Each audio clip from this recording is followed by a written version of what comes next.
A recent study in the medical journal Pediatrics has published new findings in relation to autism diagnosis. According to the study, parents are reporting higher incidences of autism spectrum disorder in their children.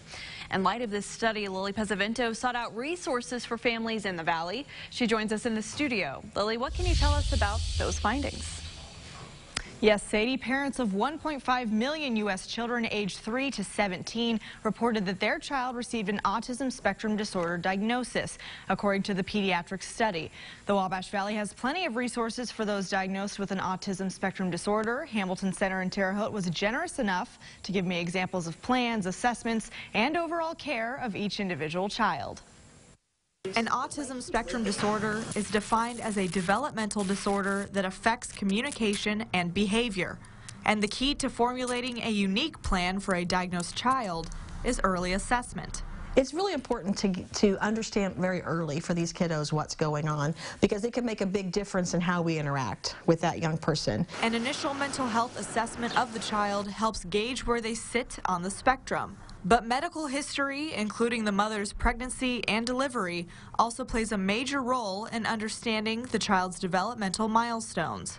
What were the developmental milestones like? Did they meet those milestones on time? Once the child has been properly diagnosed, it's time to come up with a game plan that is as unique as the child. Autism is not the same in every child.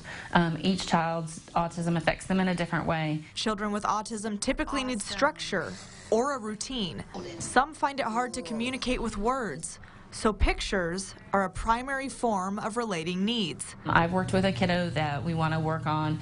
He's not eating what dinner we have, so let's give him options, but we do it in a picture format. So we get online and we find the pictures like a box of Cheerios, because this is the box that they have at home. Care managers and behavioral interventionists do a lot for children in school and out of school. But care plans don't stop in the classroom or at the Child and Adolescent Center. A lot of growth has to be done at home. If you meet a child who has autism and you don't know it, thank the parent, because that parent has worked very, very hard to make that child's life as normal as possible. Autism is nothing to fear. It just takes a bit of understanding and patience, communication routines, and keeping the child comfortable in their own skin. Sadie? Thank you, Lily. For those in need of assessment or behavioral planning, Hamilton Center, Vigo County Schools, and Covered Bridge have resources for families affected by autism.